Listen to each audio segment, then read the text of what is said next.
Hi, and welcome to Wasted Takes, episode 90. That's a big number. TJ Watt, JPP, has one hand episode. Well, let's get right into it. Let's address the podcast. So, first of all, last week was a diesel episode. We went a long time. We realized that format's probably not going to work, so we changed the format. We're going to try to change this entire podcast to be more of an open, flowing conversation with loose topics that we all want to talk about. We're not going to touch on every game, but we're going to touch on some big stories from the week. We think that's going to be more conducive. So let's start with winners and losers, as we always do. Winners and losers, Wasted Takes, our list guys / movie season thing. We'll keep going, and then that's all the normal stuff. So we'll start with winners and losers. Our poll is unresolved. I wasn't aware of what time we were going to be recording, so we've got an hour and a half left. But at the time of recording, Cameron is leading with 42% of the vote. No, it's tied. I have Cam up 42% of the vote. I got Cam up 42 as well. Tucker, your polls are always messed up, or you're just lying. So now I got Cam up. Yeah, okay, all right. Someone just voted for him. Cam is up right now. So we'll I give him a tentative for win. myself. We'll give him a tentative win. And what? Cam, are you talking? You're like so quiet. I see 9 votes. I see You're 9. talking about me? Yeah, I see 9 votes. Okay. All right. 45. Polls unresolved. Cam's up right now. So another winner for Cam. The Zach Wilson bus talk is hot. But perhaps a loser for Cam in New York football, which was brought up by Dylan. New York football is 0-4, and the Giants have done terribly since the boat picture, Cam. Any response? The last game was a hoax. He wasn't offsides. I cried. I want to say we're going up, but I don't know if we are. This is a huge game versus the Falcons. We're favored, and I think we need to mollywop them. So not only is it just this week or this year that the Giants are 0-2 and the Jets are 0-2, but since 2017 combined, they are 1-19 in the first 2 games. That's not what you want. That's not what you want. Speaking of the Giants, Taylor Heineke led Washington to a win. So, Tucker, you get a dub there. Tentative dub. You said he'd make the playoffs, so we're still a long way from that, but he's on his way. Played well. Winner, our Twitter. Our Twitter's been more active this week, boys. We've been putting in effort to be more active on the Twitter. And, we've been getting some engagement, some banger tweets. Tucker had a couple of really good ones that I really liked. Thought they were funny. Shout out to you, Tucker. On the same side of that coin, on the other side of that coin, excuse me, we had the infamous tweet incident where Dylan Benham tweeted out from the Wasted Takes account, just utterly broken English. It was after the Thursday night game. I'm trying to find the tweet. Hold on, I did not have it pulled up, which is my bad. Yes or no? So the tweet was worded, does last night's day make you feel better or worse about Daniel Jones? Yes or no? Dylan, care to defend yourself? All right, so just tell me you were drunk. I was driving, not drunk. And so the point of the tweet was for it to not make sense so that people would actually engage. So I meant to have it say yes and no. So and weak-minded our good friend B Herrick 14 had to be the first one to tell us that it wasn't true, but or it didn't make any sense. But I didn't mean to have broken English. So that was Dylan. Also, you have a strange habit of sometimes you're a smart guy, but you just have a strange habit of forgetting how to speak English sometimes, or type English at least. No, typing. I mean, and speaking too. But I did. I was the one who posted that I was fired, so I also 3D chessed everybody else there. So I thought that was Tucker. That's the fun of our Wasted Takes account. You never know who's tweeting, so make sure to go follow that. Loser for me, Aaron Rodgers won last night, maybe not throwing games. So the jury's still out on that. And then finally, loser, the parlay, the official week 2 Wasted Takes parlay did not hit because of the Vikings. We will cover that. But let's go right into Wasted Takes. I'm giving myself a winner. Oh, I opened up a restaurant on Monday. Oh, Tucker's opening 101 on Monday. Go check it out. I did on Monday. Oh, you did? Oh, yeah. Well, I didn't hear about it. Congrats. Breakfast right now or what? Yeah, just breakfast. That's why I got to get up at 5. Oh, that makes a lot of sense. So go check out 101 for some delicious morning fare and eventually evening fare and afternoon fare. So congrats, Tucker. That's great. Thank you. All right, Wasted Takes. I got a crazy one that I want to go with. I couldn't really think of much. I had a couple that were like logical takes, and I decided to go with one that is just dumb, but I love it. I was watching the Chiefs, and the Chiefs had a tough loss this week. And something struck me. There was all that talk last year about Patrick Mahomes being like the baby goat, and he's on the cover of Madden, and all their promotion stuff was baby goat, and people are already crowning him as the second greatest QB of all time, and he's won 1 Super Bowl, he's been to 2, won an MVP. Great player. Patrick Mahomes is the most overrated NFL quarterback. Most overrated quarterback in the NFL. Now, when I say that, I'm not saying he's bad. He's very good. He's, a top 5 quarterback in the NFL. He's probably a top 3 quarterback in the NFL. But people are overrating him a ton. And I'll tell you what. The reason why is his team is so good, and they've always been so good. He's never had to play without Kelsey or Hill. Just the huck it up, down the field, touchdown play that he runs. When he's in trouble, just back out and backpedal and huck it down the field. And Tyreek's always open every single time. Or pass it to Travis Kelsey. He runs by everyone, trucks a few guys, and gets into the end zone. So he is a great quarterback. He is the most overrated quarterback in the NFL. I'm going to jump right in here and say not overrated at all. One of my biggest reasons for it was last year's Super Bowl. If you remember the throws that Pat Mahomes was making that no one was catching, they were throws that one person in the NFL could make. He can do things that no NFL player has ever done, has ever been able to do. He's another level that's never been seen. So here's the thing, Tuck. He plays, I've never seen a guy go fully horizontal, chuck the ball for an incompletion 30 yards downfield and hit him in the head. For an incompletion.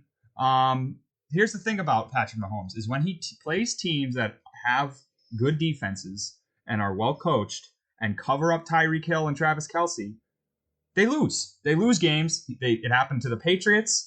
It happened with the Bucs last year. It almost happens to them.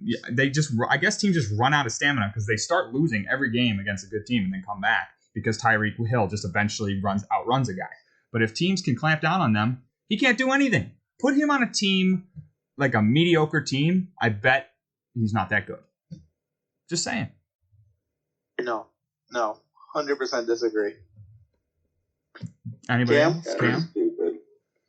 It's very stupid. And my take actually is going to be, I just thought of it. I had another one, but I'm going to go with this one because you got to let Dylan go. There's a better suited. No, I will.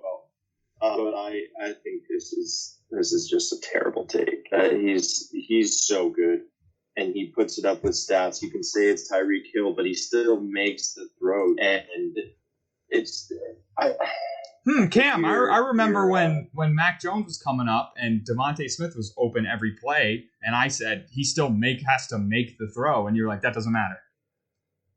No, it's completely different because Patrick Mahomes has to run around and dodge everybody, and Mac Jones never got sacked or touched once. Yeah, and I will say NFL versus college defenses are a huge difference. I'm just saying that the argument is that he still has to make the throw. No, the reason you directly contradicted that. No, it's not. Max is a 3-step drop back and the guy's open. Patrick Mahomes is a 3-step drop back, duck right, dodge left, spin all over the place, and then they're open because defenders can't cover. He's a good player. I'm not saying he's a bad player. He's one of the best quarterbacks in the league, but he's vastly overrated. If this gets one vote, I'll be disgusted. I'm voting for it. Dill? Yeah. Oh, I might vote for this too. Yes, let's go. I've actually been waiting for someone to bring this up. Not like obviously he's very good, and I think we all agree there. And I think that just because the guy can make unbelievable plays doesn't mean that he's the baby goat. Like I think Trey's kind of also exaggerating a little bit. I think I'm making it a good show, dude. I'm making it a good people's feelings towards Mahomes. I think you said that he was the second greatest of all time, or like already. I don't know if people are actually saying that, but if they are, I think they are. Then I would agree that is well overrated because he's only won one Super Bowl, and what do we know? That doesn't count. Win two. So I would say that there's enough. If he plays consistently like this, he will win enough Super Bowls, and then you will have the argument that he's already the greatest, second greatest, or whatever. So, but there's no overrated in his skill. I think everybody agrees that he's vastly better than many others at the game of football. And any others. Yes. I don't know if he's vastly better than any others. I mean, I think he's got a great team around him. Put Tom Brady with Tyreek Hill and Travis Kelce. What happens? He wins every game and throws 75 touchdowns. I mean, he doesn't have the most dynamic offense in the NFL as well as the top O-line. Doesn't have Tyreek Hill. Or Tom Brady. Chiefs O-line's really good too. Didn't mention that. If you put Mahomes on any other team, any other bad team,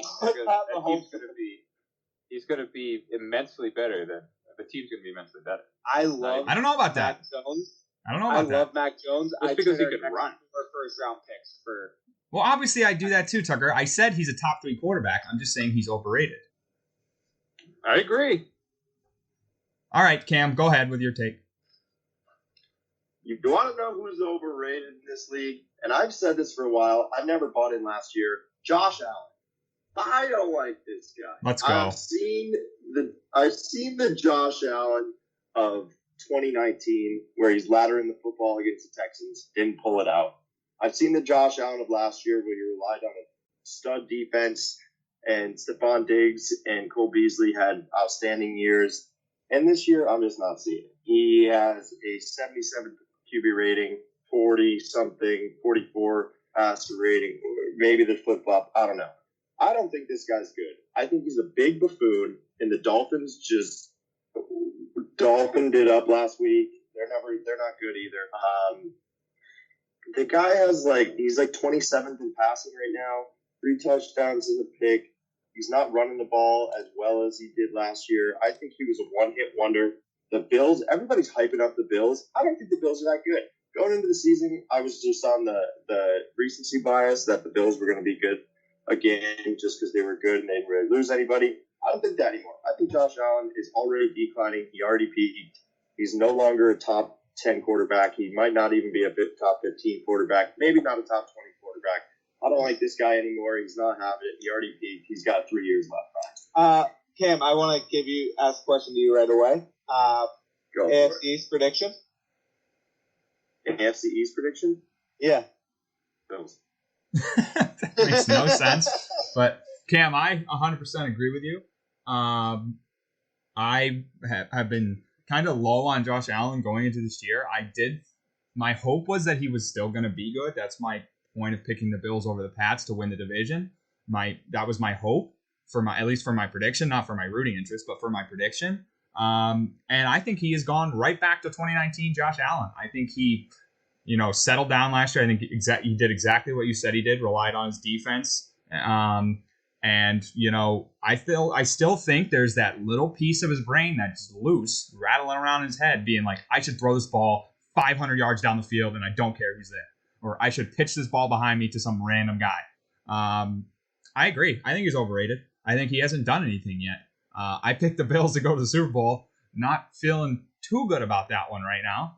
But, no. And Tucker, I think Pats are winning the division. I think the Dolphins are cooked.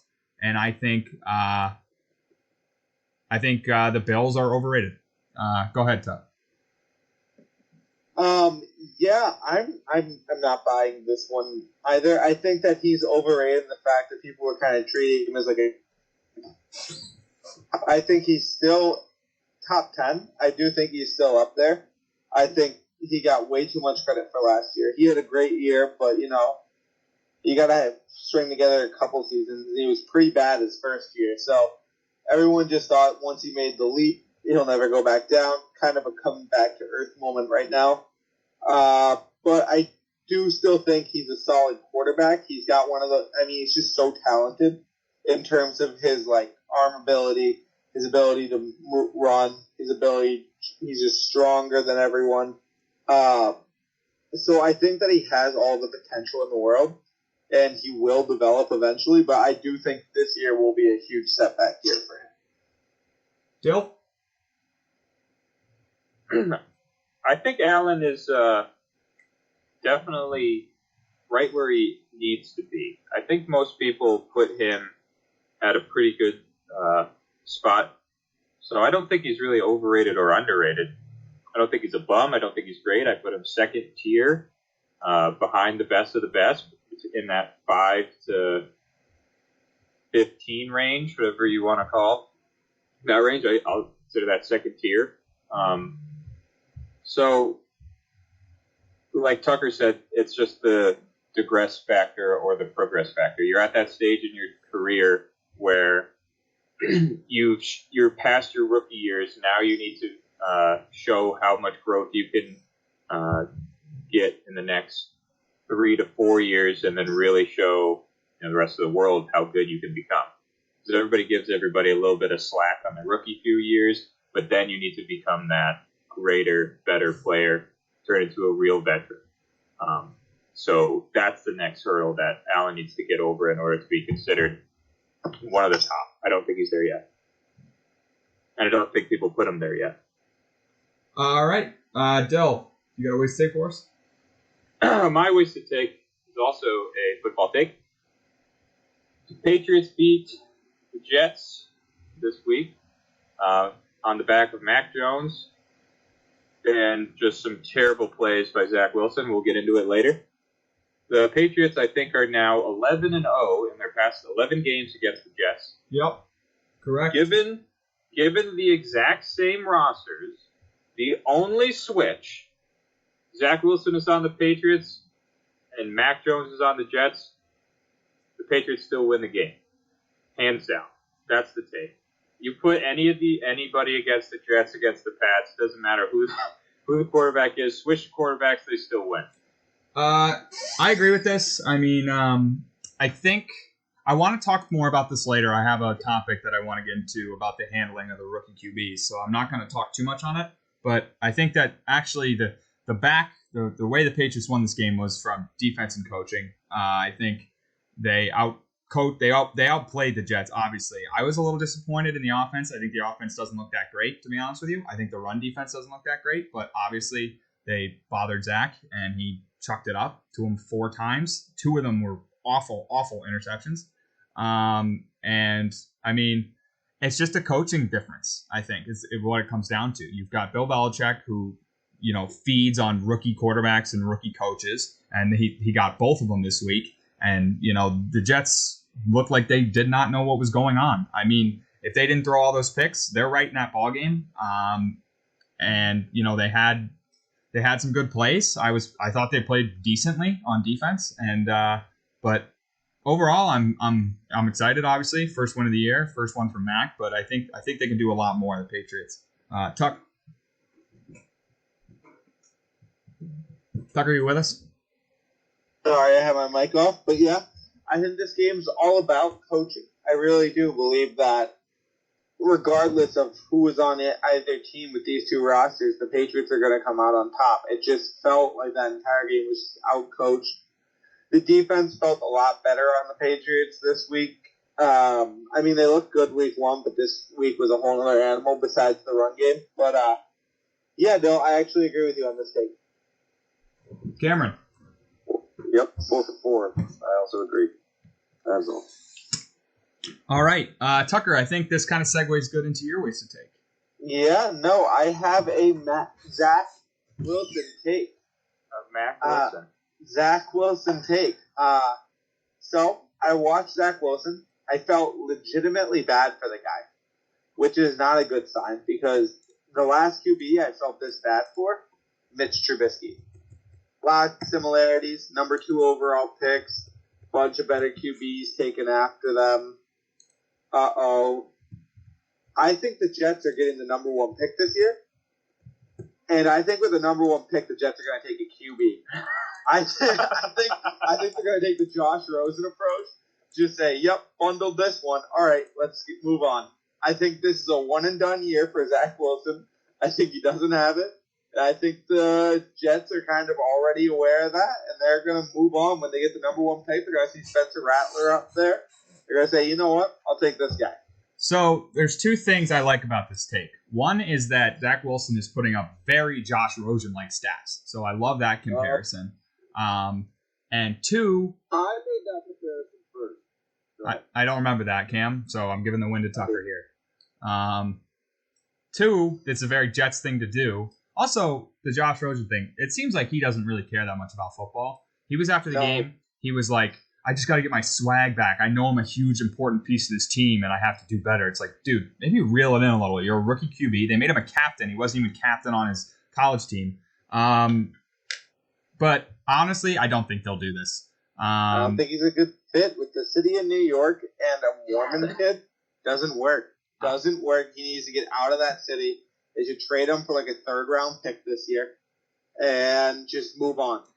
There's a lot of Mormons in like Denver or something. Yeah, no, move him to Denver, move him to a smaller, like a town kind of thing. If St. Louis still had a team, I'd say move him there. That could be a good spot for him. Best locations for Zach Wilson. Anyone got any? Well, we can talk about that in our next topic, I guess. Or I guess we can just start in our first topic and integrate your wasted takes. So I do think he's 100% of what? No, you can go, Cam. Don't worry. So I mean, we'll just cover the wasted take and the topic here. So the first topic was Zach Wilson's a bust, and I think he's 100% a bust. And I liked him based off a workout video. I remember around draft time, I was like, I like the kid. I think he's going to be good. I think he deserves that 2nd pick spot. And I was wrong. Cam was 100% right on this. Called him out as a bad QB early. But I don't think they're going to move on from him. I think they're going to give him some time. This is obviously a new team. You got to get some more help around him. But I don't think they're going to move on. Cam? Cam, you there? I don't like it. What was Hello? that? Yeah, I'm here. Can you hear me? Nope. Yeah, no, we can. Here. Yep. I kind of like it. So You're really quiet. I think that he is going to. I don't know why I'm so quiet. Go ahead. Okay. Can you hear me now? Yeah. Yes. Perfect. Way better. All right. So I like this because I think he really is going to be so bad that they have no other choice. I don't even think he's going to finish the season as the starter. That's how bad I think he is. And there's a guy by the name of Matt Corral in college out of Ole Miss, and that dude's legit. That dude's got it. I think if anyone's going first, I hope Spencer Rattler goes to the Jets because he's god awful too, and they just have back-to-back like bust picks that are so bad. But back on Zach Wilson, man, he's awful, and I'm glad he's awful. One more thing I forgot to mention, Tuck, is I think this quarterback class that just came in is one of the better ones. I think next year's quarterback class kind of sucks. So I think that's part of the reason they're not going to move on from him too. If the next class coming up was just as good as this one, I'd say maybe. But I think there's not one good quarterback in the next class. Yeah, man, but he's in my I feel bad for him category, which is not a good category to be in. It's historically a really bad place to be as a quarterback. And Trey, piggybacking off that, the Jets always jet, So this would be the perfect time for them to pick another quarterback when it's the bad draft class of quarterbacks. So that's just what they do. No, you're right. Yeah, I mean, if you get one, Spencer Rattler's like still a pretty high prospect. Yeah. I mean, so segueing to the next thing, the handling of these rookies QBs. I want to get everyone's ranking of the rookie QBs right now. Now, obviously, I have a bias. I think I'd go Mac. I think I'd go maybe it's tough. I'd go Fields next, just because he's not gotten a lot of time. I'd go Lance after him. Then I'd go Lawrence. Then I'd go Wilson. So, and I think a big part of this is the handling of these rookie QBs. I mean, you've got Mac, who is in the situation where he's starting every game. Maybe not ideal, right? But they have the handcuffs on him. He's not throwing a ball into the end zone, as frustrating as that is. I mean, but they're taking care of him. They're getting him ready. I mean, he's got 2 really tough games coming up, Saints, and then the Big Daddy, the Bucs, where you're going to have a home crowd that's against you. Brady's going to set the passing record. I mean, just to talk about a terrible day to be a quarterback for the New England Patriots. So, I mean, obviously, I think they're doing it right. In Fields, I think he should be going right now. I don't understand why they're not, like I said about the rhythm stuff last week. Lance, obviously, haven't seen enough, so kind of in the middle. Lawrence and Wilson. Lawrence, I think he's the most talented, but the way they're treating him with just the sit back there, throw it 50 times a game, get your sack kicked in, and he's just sucking. He's looking bad because he has zero help around him. They're going to ruin it, just like they ruin every other player they get down there. And then for Wilson, obviously, I mean, he was talking about how they want him to sling the ball around. And like, he's got to just keep being a gunslinger. No, that's the wrong thing to do. I mean, those picks were terrible. The second one he threw that went through the guy's hands, he still could have dumped it off to the guy in front of him, but he chose to go to the guy over the top and threw it high as an interception. And then the last one he threw was just an arm punt. It was miserable. So I think he's in the worst situation because I don't think he has much of the talent to back it up either. I think he's a cocky prick, and I think he sucks. But if anyone wants to touch on the way these QBs are being handled. Yeah. Are we all doing a ranking? Or if you want, you don't have to. Yeah, so I don't really. But I don't like how anyone but Mac Jones is being handled, if I'm being honest. Trey Lance, actually, no, I like the way Trey Lance is. I think Jimmy's handled. A winner, so why take him out? Yeah, I agree. Why take Jimmy out right now? So I like that whole situation. Let him learn behind him, especially for a guy that was like a prospect, that was a good prospect, but need a lot of fixing up. So I think him to sit behind someone is good. Justin Fields, hate it. He should be starting. Andy Dalton isn't good at all. Like, he's just a bad quarterback. I don't understand why we're giving him Andy's hurt. Chance. He's hurt, and he's still sticking with him. Yeah, but no, it's just like, what are you saying, Bill? But Tuck, it's the same thing that you were saying before. It's like when, you have to tread that line of letting the rookie sit and learn and versus play. Yeah, but do you do it to the extent of playing an injured quarterback so that you don't allow your rookie to play? I think he said he could go. I don't know. He said he could go, so I figured he could go. What I hate the most is that the comment after by Nagy is, yeah, he got injured, but we're gonna put him in there anyway next game, as long as he's gonna say he's good to go. No quarterback ever calls himself out of the game. I think Justin Fields just needs to take the reins. It's the Bears. You're in a bad division. Might as well just let him out there and see if he can make something happen.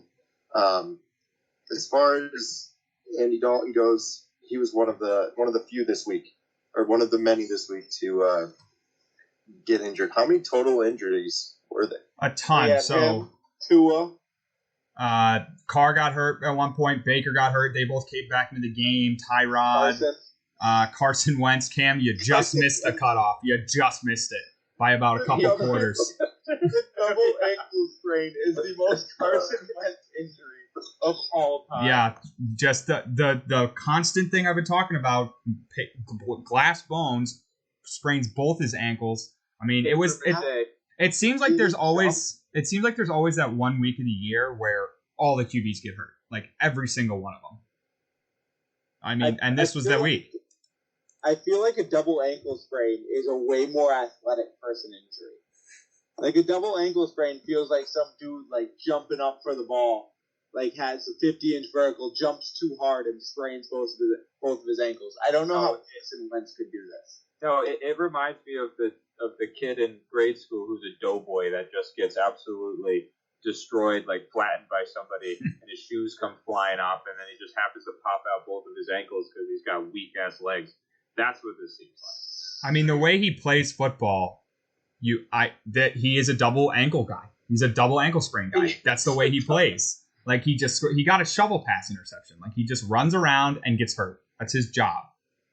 I don't know how you can get a shovel pass interception. I didn't see the play, but it's legitimately impressive that he did it. Cam, you got anything on injuries? The biggest injury that for you guys, I think, is going to be what's going on with Tua. Because if he can't go, Jacoby Brissett is not the guy. Not the guy. Baggy jersey is a bad look. His thighs are ginormous. They got bigger. They are huge, and it's not good for them. Tua wasn't great, but at least he could do, like I said, I think last week, when Tua and Mac pretty much played the same game.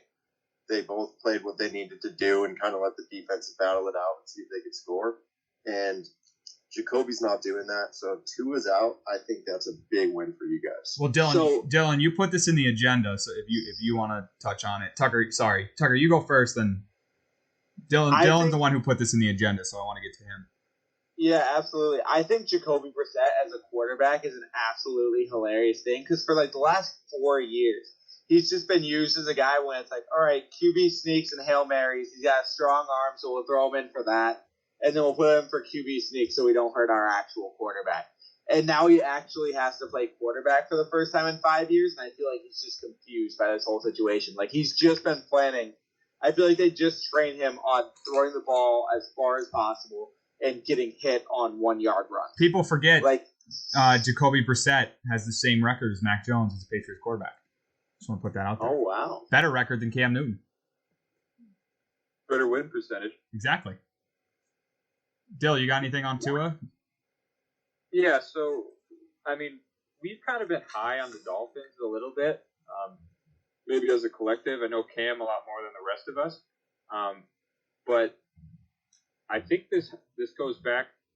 It doesn't go back to my take when I was saying Flores is too good of a coach for the team because they're going to be mediocre. But they're just going to be mediocre regardless of who's the coach. I think that going with Tua was not a choice that everybody agreed with. I know he was the future of the organization in what they had and have still. Well, he's hurt now, but lefties don't make it. That was part of why I brought it up. I wanted to bring in the lefties take. The lefties don't make it. I seriously had doubts with Tua simply because of that. And I don't know if that's like a bad thing, but is there any truth to that? Like, why do we not see lefties? I mean, the lefty thing, I've always stood by that. You can go back to the old days. Lefties were fine back then.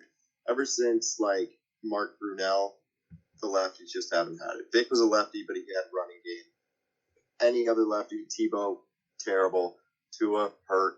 It's just, don't be a lefty, honestly. Don't be a lefty unless you're going to play a different position. Cam, I totally like, that's why I remember last year, Tucker, you were kind of you were like a Tua guy. And I was like, I don't like him because he's a lefty. And Cam agreed with me. Yeah. I just think it's crazy how this team is going. I mean, they got trounced this week, and Tua got hurt, and now they're in a terrible position. I mean, we had this team picked last year to win the division. A lot of us did. I will say, lefties make great college quarterbacks. I guess. Yeah, I won't even go that far. You got Tim Tebow. You got what's his name? Matt Leinart. You got Tua. Like, you got these guys that all won natties as lefties, and then Tim Tebow and Matt Leinart were both absolute busts in the NFL. Yeah, that's true. Now, this brings me to another injury of Tyrod Taylor. there's a couple things going on now. Tua's injured. Tyrod's injured. There's one connecting the two quarterbacks is Deshaun Watson. Is he going to start now that Tyrod's out? Is he going to get traded now that Tua's out? The Dolphins might be desperate mode, and if Tua can't go and Jacoby plays like that ever again, I really think it's a possibility that they trade him. I don't think they're going to play him. I think they'd rather play the Texans. That is, I think they'd rather have their rookie just go and see if he can't, be something. I really think if Tua can't go, Deshaun is very seriously might go to the Miami. I think Deshaun will never play again for the Texans. I don't think they're going to trade him because I don't think they're going to get the asking price. If they bring it down a ton, they might. He would look good in Dolphin uniform. I got a name, Cam Newton. Bring in Cam Newton. See what he can do. He was looking better this preseason. Not good, but he looked better than he did last year in the preseason. So bring in Cam Newton. That's actually a great idea because I don't think they have any future in the next couple years with the Dolphins. I don't think it makes sense to spoil picks to grab Watson. Pick up Newton. That's actually a great idea. And I would say I'd be worried as a Pats fan. I'd say I'd be worried as a Pats fan because he has the Patriots playbook, but Mac Jones was still teaching Cam Newton the Patriots playbook. Actually, that might really that nervous about. That might be the sole reason why you would want to get Newton if you're the Dolphins. I know, but it just to put him in the clubhouse to teach everybody the Pats playbook. Yeah, so things are looking better for the Patriots in the Patriots-Dolphins rivalry, but we got a new rivalry on the horizon.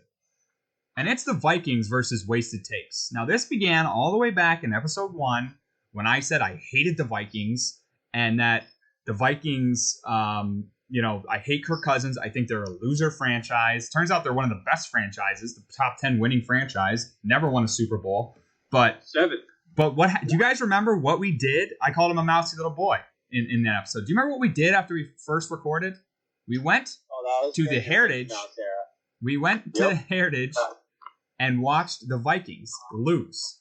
And from that night on, from the birth of this show, the Vikings have been a constant thorn in at least my side. And you guys, Cam, I know you've come 100% around on it. So basically, what's pissed us off this week is last week, Cam, and I think Tucker and Dylan bet on the Vikings. They lost. They did not cover. And then this week, they lost, but they did cover. And they cost us our parlay.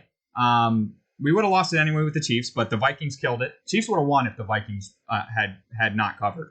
But I just want to get everyone's feelings on the Vikings because I hate this team, and we are actually in a rivalry against them. I hate the Vikings. I think they raided and pillaged villages back in the day. To have that be your mascot, it's just offensive and inappropriate in my opinion. Now, here's what I will say. I hate the Vikings. I hate their organization. But I love Dalvin Cook.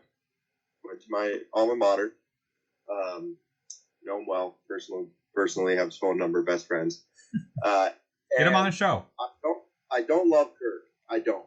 However, I think you got to get Kirk out of there. I think Kirk deserves one last shot with a different organization that's not the Vikings. And he got one in Washington, but he wasn't there long enough, and the team was just terrible at that point. If he was a quarterback for Washington now, it'd be a threat. But I think you got to get Kirk out of there. Let the Vikings just drown in sorrow and misery. Let's get Kirk one more shot, see if he can do it for a different team. I'll jump in. Betting wise, Tucker. Betting wise, you're a big betting guy. Yeah. So I was never an anti-Vikings guy, but you mess with my parlays, you mess with me personally, and the Vikings have just screwed everything up multiple times. I hate this team now. They're just this team. When you look at them on paper, you're like, this team's really good, and then you watch them play, and you're like, never mind. They have all the pieces and just don't know how to do it. I don't even know if it's a coaching issue. I just think it's just like one of those things where the Vikings will Vikings it. Like, it was perfect how they did this game. They did everything right. They drove down the field, got everything. And they just missed a short field goal because they're the Vikings. I think we need to take a vow. No more Vikings related bets for or against. Never again. Never Vikings. I think I'm against the NFC North completely. There's too many question marks on every one of those teams. I don't want to touch any of them. I think I know the Bears. I don't know. I don't know the Bears. They don't even know them. I know the Lions came back, almost beat the Niners. Goff looks kind of okay.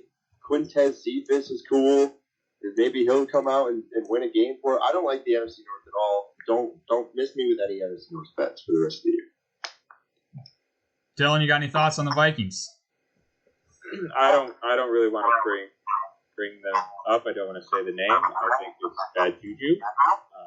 So no, that team up in the land of small soft drinks will be spoken again by me in this podcast. All right, from one 0-2 team, let's turn back the clock to a 0-2 team, a little dearer to our hearts on this podcast. I'm going to have to stop you right there. Who's echoing? Yeah, what is the echo? It's from Cam. Cam, any way we can fix that? I think he fixed it. He muted himself. So let's go back to another 0-2 team that's closer to the podcast, the Giants. Giants 0-2, losing in heartbreaking fashion. Guy jumps off sides. Washington misses the kick, gets another chance, and nails it. Obviously, Tucker, we talked about Heineken, played a great game. Cam, your franchise not looking so good right now. I forget if you put them in the playoffs or not, but give me your thoughts. We both did. Cam and I both did. Well, there you go. I did. I put them in winning the division, which obviously is still possible, but that is a must-win right there. We've beaten the Redskins the last 5 times we played them. Our word. Sorry. I don't think he was offsides. I really don't. Whether he moved or not, I think he moved upwards rather than forward. I don't think he crossed the ball. That being said, should have won it earlier than that anyway. Shouldn't have even come down to that. I don't like the Giants right now. I really don't. I think the problem is we got too many guys in the offseason, and they don't know how to play together. And we have a lot of talent out there. It's just not – the puzzle pieces aren't fitting right now. And Kenny Galladay is terrible. Dan Jones doesn't look at anyone except one receiver the whole entire time. And it's tough. I don't know what to think. My head is pretzel brain. I'll jump in because I 2 things on that, Cam. One, Galladay was screaming at Jones right before the Giants came back to tie it up late. Right, then they tie it up. No. He came out and said he was yelling at Jason Garrett, the offensive coordinator. It looked like he was screaming at Jones. But okay, I guess I didn't do my follow-up research. The other thing was, to your point about the team meshing together, I think that the lengthened season may benefit them. And if you remember back to last year, the Giants were out of the hunt for the division based on like 1 game, right? Yes, when Doug idiot threw the game. Right. So if it 1 game, right? So maybe if they mesh and they can win that 1 extra game, because we're playing 17 games now, I think that the lengthened season might benefit them. It might, but the competition in the NFC East is all of a sudden better. Like the Eagles, Cowboys are doing a lot better than last year. So that's true. I have no hope. Tucker, you got anything on the Giants? Not much. Daniel Jones, is he good? Nope. That's basically the only thing I have. This just bought Daniel Jones a second comeback contract, though. How many times have we asked, is Daniel Jones good, between our group chat, or this show, or my dreams? Because no one ever has given a solid answer. Yeah, you said no, but then sometimes you're like, no, I did. Yeah, that's true. I think that it's just the only way to describe him. He's good until he isn't. I think that his last year, he's just going to have a couple of big games, and they're going to be like, well, let's we should probably just sign him for another 4 years. And I think that's the worst case scenario is just Daniel Jones in a couple good games a year that makes you think, maybe we should keep him around. He's just a little bit away from getting there. You know what? You know what I'm ready to say? Give me Kirk. Give me Kirk Cousins. Oh, I got a name for you, Cam. Aaron Rodgers. No, he's too old. I want somebody that can at least give me some 2 or 3 years. All right. How about Zach Wilson for a third-round pick next year? No. Zach Wilson, I wouldn't even, no, ever. No, please. I don't know. Jets quarterbacks, they go other places. Speaking of that, Tucker, great segue.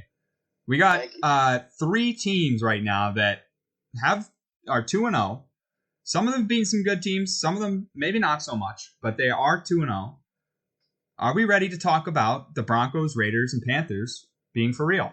Let's do some fraud talk. Who's a fraud of the 3? So I'll go right here. I got fraud Broncos, legit Raiders, Panthers. I think the Broncos, I just don't like Teddy Bridgewater. I don't think he's a good quarterback, and I think he's going to fall apart at some point.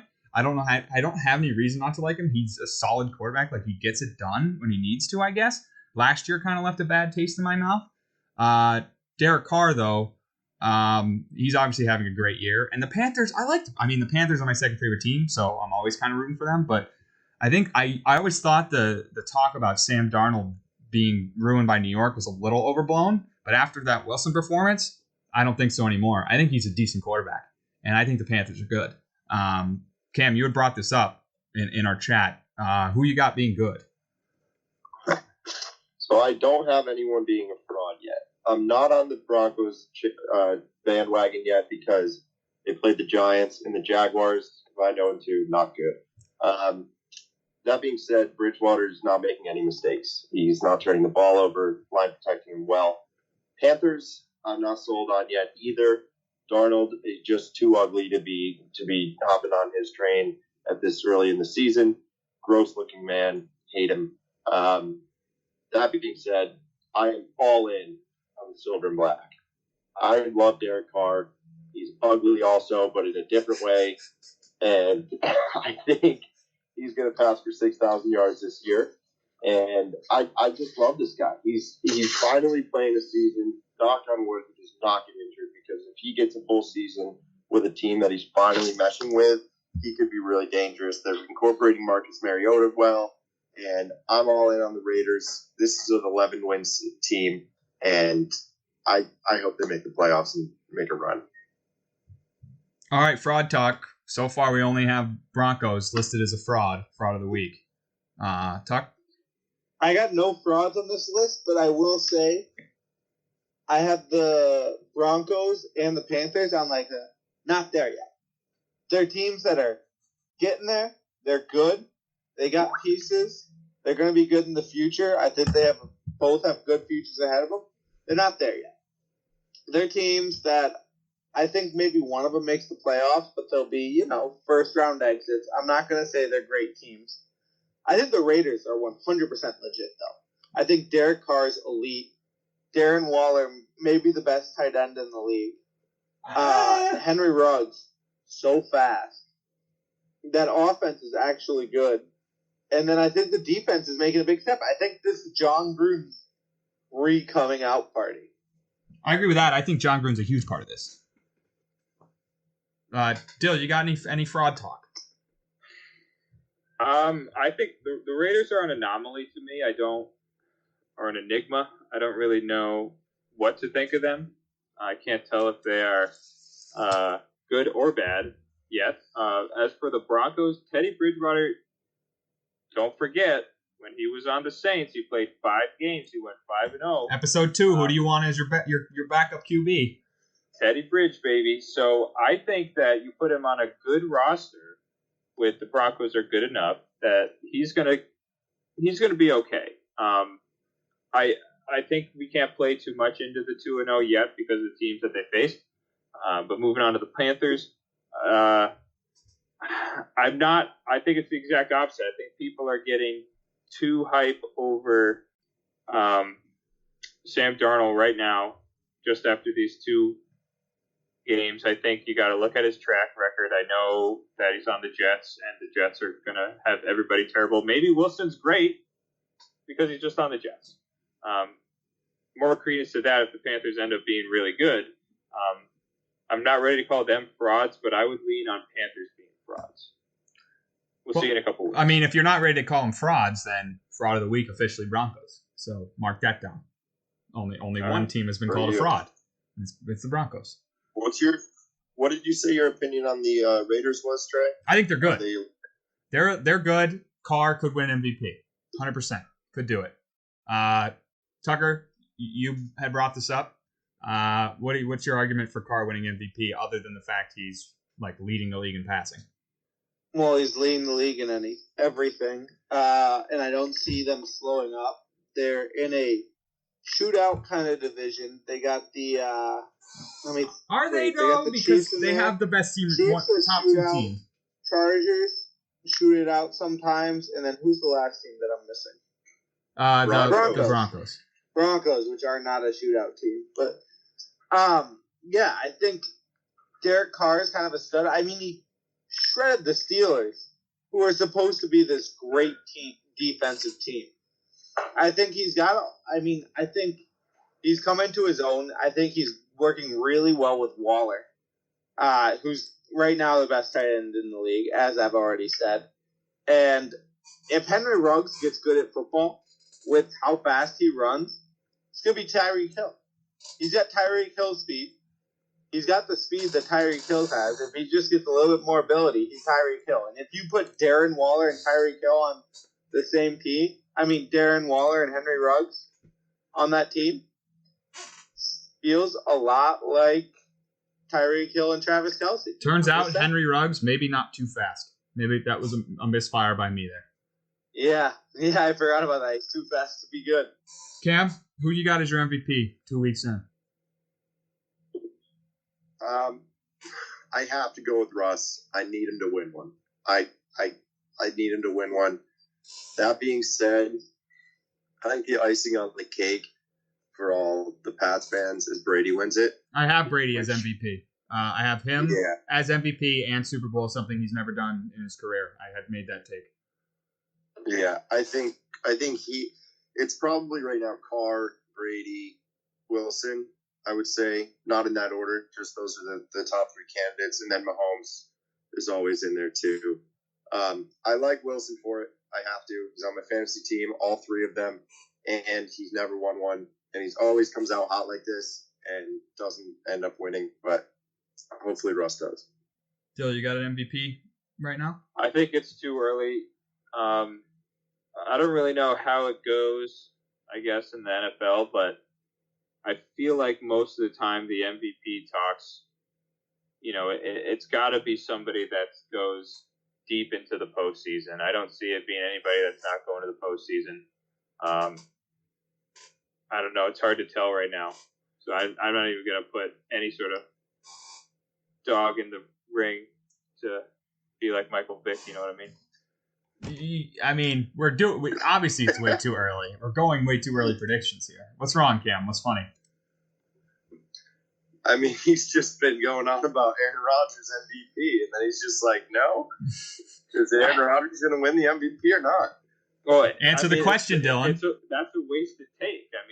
Obviously, I would have want that to happen for my own personal sake. I also hate him, so I don't really. Do you hate him though? I think you really like him. I don't like him. I really don't. I don't want him to win, but I want him to win. So it's tough. I don't think he's in the running though right now. He had a very good game last week, but I wouldn't put his dog in the ring, if you know what I mean. All right. Let's move on to a couple other good teams. I think decidedly good teams. Lamar getting his first win over the Chiefs. It was pretty cool to see Harbaugh leave it in the hands of his quarterback, something you'd never see in New England, obviously, because Bill's a better coach. But, I don't really have much to say about this game. They did what they had to do. I still think Lamar could be a better quarterback through a gross pick six. I don't know. Good for Lamar, I guess. I hate the Ravens. Tucker, what do you got? Yeah, you know what? I'm actually going to go the opposite side. I think Lamar's good. Yeah, going to say it. After 2 years of shitting on Lamar from episode 1 till now, I'm officially a Lamar guy. I mean, they ran that one play where they're just like, hey, let's just have Lamar run it up the middle and no one will ever be able to stop him. And no one could stop him. He's an incredible running back. And you know what? He was a decent quarterback, too. I still think his talents are more used as a running back. He won this game. He won this game as a running back. Like, he ran for 150 yards. He won the game as a running back, but he also threw for 356 yards. Yeah, so, I don't know. I'm just so out on him, dude. Does anybody have anything else? Now, last thing I'll say is, I think, one, the pick six, the dude slipped. He threw it, and the guy was down on the ground, and he was like, oh, man, Tyron's there. So it might not have been a pick or six. Other than that, I'm not sold on the Ravens quite yet because they always play the Chiefs close. They pretty much play everybody close. But I did love the 4th and 1 call where Harbaugh just trusted him. I think that's huge for Lamar, just knowing that he has the faith of Harbaugh in that situation. So I think that gave him a lot of confidence. I think that could be an AFC championship matchup, potentially. We might see him again. So, speaking of championship matchups, we've got the Rams versus the Bucs this week. I love the fact that they're playing the Bucs playing the Rams. Rams look great. I'd love for the Rams to kind of, give them a real fight. But one thing I have on this game I wanted to talk about a little bit is Gronk. Gronk has 4 touchdowns so far this season. He is 100% back to the old Gronk. And I think a big part of that is it takes a year to really come back from being out of football before you're back in it again. I remember last year it looked like he was cashed. Everybody was saying he's going to retire. So I think that he's going to be a huge part of this team. And I have a side take. I think Brady's obviously still pissed at Bill, still pissed at the Patriots organization. So he's going to go ahead and try to break his record with Randy Moss for however many receiving touchdowns in a year. It was like 24. Or something like that. So he's going to try to get Gronk that record, just spit in Bill's face again. But obviously I have the Bucs winning this game. But Cam, you had said that you think this is a potential NFC Championship matchup. Yeah, I really do think it is. I think these are the clear-cut best teams in the NFC right now. The Cardinals, the Seahawks, the Niners are all kind of on the fringe, but these two teams I've been watching, and they can just score at will. I think the loser of this game wins the Super Bowl. That's my take. I like that. I like that because rematches are always going the opposite way in the playoffs. Tucker, you got any prediction for this game? Yeah, I mean, I like the Rams because I hate the Bucs. So I like the Bucs in this game so that the Rams can win in the playoffs. Because it's hard to be a team twice in the same year. But I do really think the Rams have it all together in terms of a full team. Even Henderson looks good. They haven't really used Sony Michel at all after trading for him. But I really think, how do you have Jalen Ramsey and Aaron Donald on the same team? They're probably the 2 best defensive players in the NFL. And you put them on the same team. That's disgusting. But yeah, I think the Bucs win this game, hopefully, so that the Rams can win in the playoffs. Tuck, you got an opinion on Gronk? You like Gronk? You hate Gronk? What do you think about Gronk? I don't like him. I anymore. hate him. He quit on us. He's a quitter. I hate him. Yeah. No, I think he's so hard to hate. I hate him. He really is. Oh, I hate him. He's got that same personality. That's just such a lovable oaf. Nope, I think it's annoying now. I hate him. Sorry, go ahead. No, go ahead, Cam. No, I liked Gronk even on the Patriots. I hate the commercial he's in where he sounds so dumb. He's in every commercial, by the way, too. He's in like 15 commercials. I can't get away from it. Oh, yeah. A lot of money. I loved what he said after. He said during the broadcast last night with Eli and Peyton, he said Cameron Brate went up to him and he was like, "Do you watch any film?" And he's like, "No, I just run by guys." And it's so true. That dude doesn't make cuts. That dude doesn't make moves. He just runs by guys. And it's so dumb, but it makes so much sense. And it just works for him. And it's kind of maddening if you hate him like Trey does. But I think it's funny. And he just outplayed OJ Howard and Cameron Brate by running by guys. Dylan, you got any predictions for this game? I would put the Rams, like I'm trying to think if I'm a betting man, I think the line's going to, I feel like it's going to be like Rams plus, it's going to be too close to call right now. It's going to be too close to call, whatever that means. It's just a money line bet. But I think the Bucs are going to squeak it out just because everybody always downplays Tom Brady and his capabilities, and I think he's just going to find a way to win. I don't think he's being downplayed this year. I think he's being sucked off this year, and he's gonna beat this team, I think. All right, let's do lists, guys. This is one we wanted to get to last week. We didn't have the time. It's a great list, guys. Let's try to run through it quick. It is mobile games. So your mobile video games on your phone, the ones that everybody got obsessed with for like weeks at a time and then never heard of again. I've got a ton of honorable mentions here. I just want to fly through. 2042, Hill Climber, Tiny Wings, Whale Trail, Geometry Dash. Those are great games. All didn't make my list. So number 5, I'm going Pocket God. Pocket God was like the first game that I really wanted. It was a crazy, like, I don't think it would be on your guys' list, but like basically you had a bunch of little guys on an island and you could do whatever you want with them. You could like try to make them succeed, or you could just straight up torture them, feed them to sharks, hit them with lightning, sacrifice each other. I don't even remember like the point of the game. I hadn't played it in probably 10, 12 years. But I remember really, really wanting it. And I paid for like the 99-cent version so I could play it on my iPod Touch. So Pocket God, my number 5. Tucker? Yep. Number 5. I got my first one that I really remember getting into, Doodle Jump. I gotta put this one on the list just because it was like that early game that I got obsessed with. It was like the first real iPhone game that I strongly remember getting into. Could just play it for hours. Remember going to like the bathroom during class to try and play Doodle Jump in my free time. So yeah, had to put it on my list. Cameron. All right, I also have honorable mentions, so I'll run through quick just in case you guys want to take any of them. Doodle Jump on there, Light Bike, Paper Toss, 2048, not 2042, and Temple Run on my honorable mentions. You guys might be mad that it's not in there. Number 5, I'm going Tap Tap Revenge. Also one of those first games you get on the iPod Touch. Don't think I ever had it for an iPhone. Good music and just kind of, workout for your fingers. Was that the guitar one? Was that like the guitar one where you're playing guitar? Your Guitar Hero, but you're tapping. Yeah. I did remember that game. Unlocked a memory for me there. Yep, there you go. Miss Barbara would always say do finger push-ups before you get on the keys so you don't get arthritis. I just played a little Tap Tap Revenge, listened to some music. Titanium, first time I ever heard that song, turned out to be super popular. So Tap Tap Revenge was a little hidden gem. Number 5. Dylan.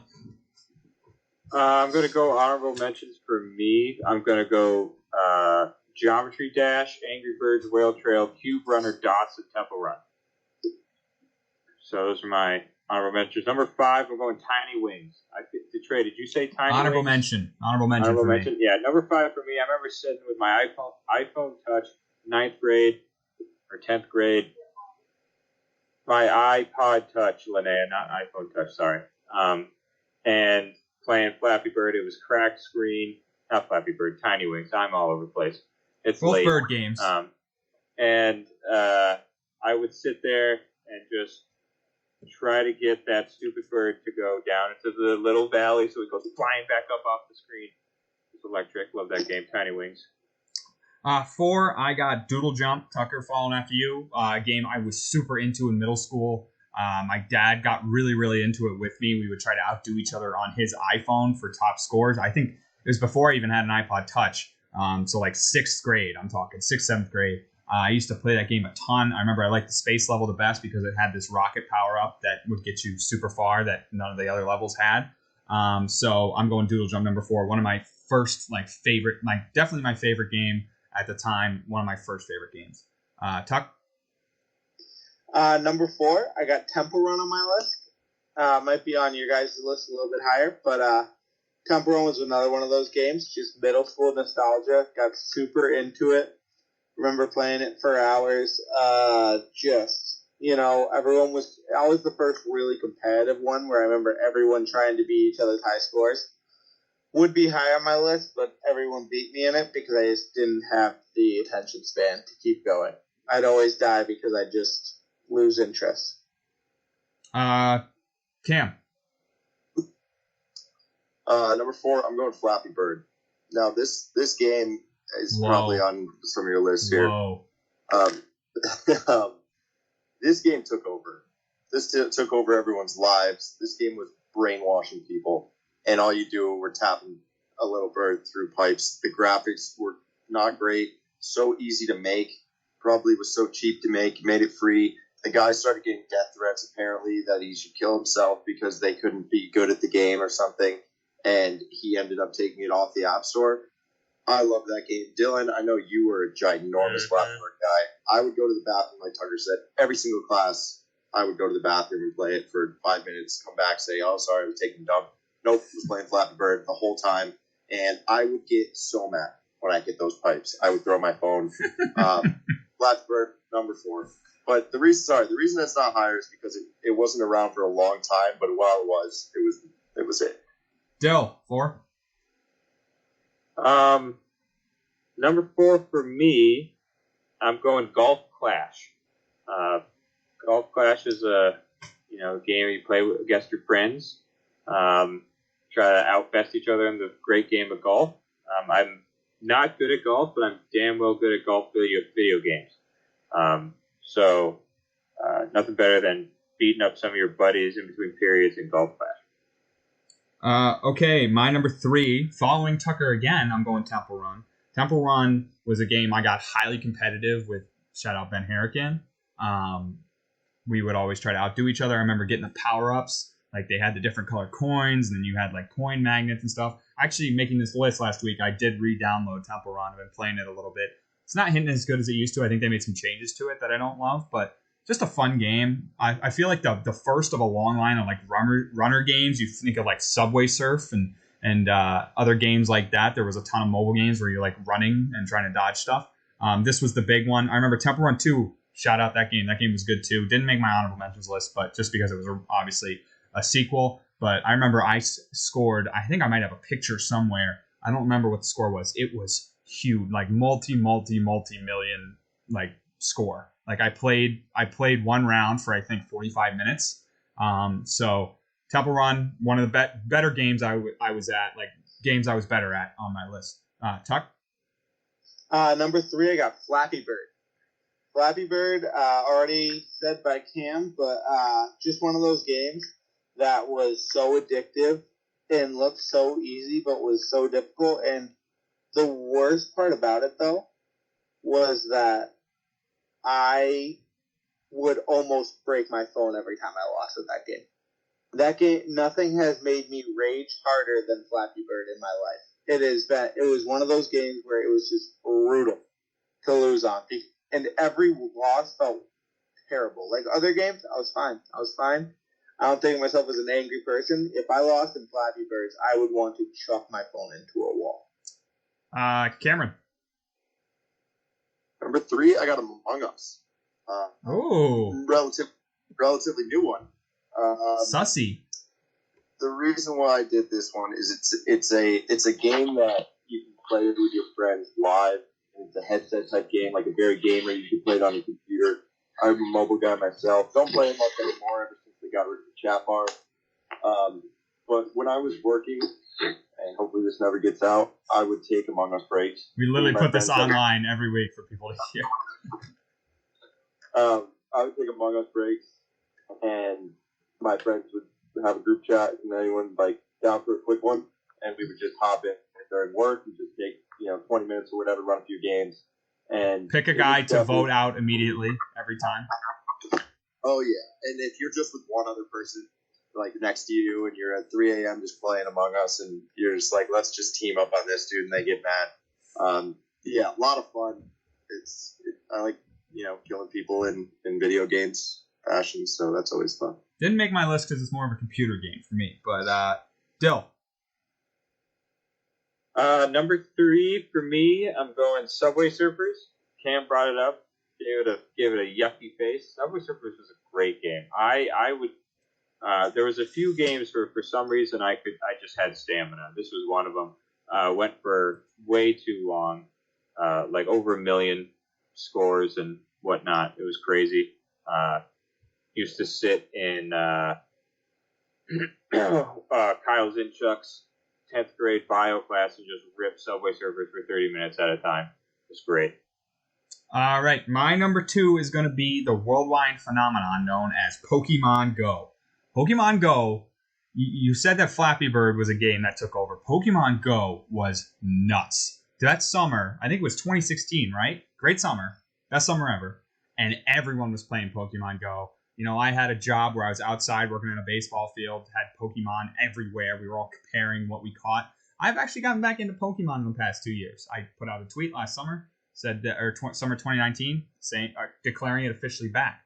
I've kind of tapered off in this past year, but now that I'm sitting at work with nothing to do in the State House and I got 15 Pokestops around me, I crank out a couple of lures and just see what I can catch. I like Pokemon Go still. I think it's an interesting game. They added battles in, which I think a lot of people don't know or they keep playing, which are great. Tucker, who does not have as good Pokemon as me, constantly used to beat me in Pokemon battles like last year, which sucks. But I like the idea of Pokemon Go integrating the real world and the virtual world. Being able to catch Pokemon in public, take pictures of them in funny positions. I have a picture with Dylan squatting over an Oddish. So Pokemon Go is my number 2. Tuck? Number 2, I'm following suit with Cam with Among Us. Among Us was some of the most fun I've ever had. You know what? I'm going to say I laughed harder than I ever have playing a mobile game, playing Among Us. I mean, I remember just like crying laughing playing it, voting out that random guy for like 12 games in a row. It was just one of those games where you have like the group aspect to it, which made it so much better for me. I was full on addicted for about 3 months of this game. Just anytime I'd just join random lobbies of people I don't know just so I could play more. Because I was just so obsessed with it. Cam? Number 2, I'm going Geometry Dash. It was also in your honorable mentions. The reason I put it here is because I'm the best Geometry Dasher I know, and probably you guys know. I want to say I beat the first 9 levels. And I was introduced to it by Connor Parkinson, I think, back in like a long time ago. And I was terrible at it. I started playing, I was terrible. And then I just kept going. And I ended up there was something came over me. And I played it night and day. I used to build my own Among Us. It was one of the only games I actually bought the full version so I could build Among Us tracks. And Not Among Us. Geometry Dash tracks. And you're not allowed to create them unless you can beat them yourself. So I had to beat it. And it was just a lot of fun. Spent a lot of my free time doing that. Took a little break from it. Then it was a camp counselor one summer. Everybody had Geometry Dash. Like, it was a big thing for the little kids on their iPod touches. And I was like, yo, let me see that real quick. Beat all the levels for them. They were freaking out. They loved me. They were showing their friends, telling them that they did it. Felt like a god. Felt like a king. Geometry Dash number 2. Cam, you and I had a bit of a Geometry Dash rivalry in high school. We would be giving each other tips on how to beat levels and stuff, if you remember that. Dill? I remember that. Wait, Tuck, what was yours? Among Us. Oh, okay. My number 2, I'm going Bike Race. Another game. Oh, I forgot about that one. Where you got to beat the ghost of your best friend, level up your bikes or get new bikes. I always had the free version. And there was one you could pay for, but I always went with the free version. You got to learn the little tricks of how to beat every level. but then everybody knew the trick, so then it was about mastering the trick, and then you'd beat a level in like half a second.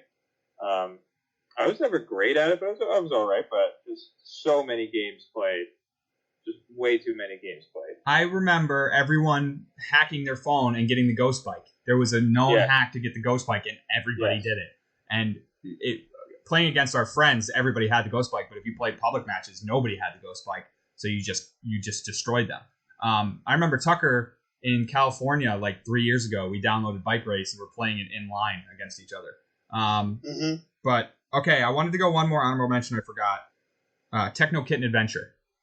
You're a kitten. You're flying through space for the only reason it has the greatest song ever made called Sea of Love. I'd recommend you look up the techno song Sea of Love. Try not to get amped. Cam broke a mirror in my car fist pumping to that song. So gotta put that as my honorable mention. My number one's Flappy Bird. For all the reasons you guys said, was a nuts phenomenon. The competitiveness of it. I know Dylan was a huge guy. I don't remember my high score, but this is a game that phones with it on it sold for like hundreds of dollars on eBay. I actually have my old iPhone sitting around, and every once in a while I'll charge one of them up. It's got a shattered screen. I'll just charge it up because I know it has Flappy Bird on it, and I'll rip out a couple rounds and then I'll suck and I'll get mad again, just like I used to in high school. But Flappy Bird is the GOAT of mobile games, the best story. So I'm going with Flappy Bird. Tuck? Yeah, for me, I have Pokemon, but not Pokemon Go. The Pokemon that you get like the game. This game actually ruined my life for a little bit. I remember I had a girlfriend at the time, wouldn't text her for hours because I wouldn't want to get off the app because it took a while to get it back on the app. I literally wouldn't do work, would just sit in class playing it for hours. I did a school project on giving up my phone for 2 weeks because I was so obsessed with the game that I need an excuse to not have it around because it became such a big part of my life. And so I had to just not have my phone for 2 weeks. It was the only way I wouldn't play it. It was an absolute addiction like nothing else. It was so nostalgic and all that. So yeah, it had to be number one on my list. You guys are unlocking memories for me that I didn't realize I still had. Cam, number one. Cam, you still with us? Number one. Dylan, why don't you go ahead? No, here he is. I was muted. No, I'm here. I was muted. Sorry. Can you hear me okay? Yep. All right. So my number one, I know I said I was the best person I know at Geometry Dash. I was best person almost in the world at Whale Trail. Now, I saw it on some of your honorable mentions. Maybe you didn't know about this about me. I have a picture here of my high score still from May 29, 2013. I was 8th on the global leaderboard with a score of 6,504,757. That number means nothing to you relatively. However, I was 8th in the world, and that doesn't count the cheaters at the top, whose number was 501s. This game, you want to talk about taking up some of your livelihood. I would have study halls, and my study halls were, 49 minutes long. I would spend one whole study hall just playing one round of Whale Trail to get up to that score. And that would happen every single study hall. I didn't do any work, anything like that. I couldn't play it during regular classes because I wouldn't be able to do it because I'd have to pay attention. And however, I think there was an option where you could pause it. And if you didn't delete the app, swipe up from it, it'll let you go back to where you were. But I didn't trust that. So if I was locked into Whale Trail, you couldn't talk to me for a long time because I was locked in for a while. Whale Trail, number one. Dylan. First, I'm going to do a couple more honorable mentions that no one else said. We got Fruit Ninja, Plants vs. Zombies, Jetpack Joyride, Flow, and Balloon Tower Defense. Also some classics. Tucker, were you saying the GBA, the Game Boy Advance emulator? Is that what you were talking about? Yeah. Okay. I don't know. That definitely kind of counts because you've got it on your phone, but another wild pick by Tuck. I'm going number one all time, Flappy Bird. You knew it was coming. I spent a lot of time on Flappy Bird, just random time. But then when I got locked in, like Cam said, you're in study hall. you're going Flappy Bird for like 30 minutes straight. I didn't know anybody else who could do it. Kind of like Cam. At one point, I was 29th on the global leaderboard, and that was like 832 or something like that. I have a picture of it on one of my old phone, I think. But nobody believed me. I sent it in the group chat because like the one before that, the game before that, I did like 400. Nobody believed me. Then like 40 minutes later, 801. So a lot of time spent. Do you remember the program where we would be seniors and we would like mentor a sixth grader? Yeah, in high school. I forget the kid's name, but I did that. And we were sitting in the auditorium for some reason next to each other.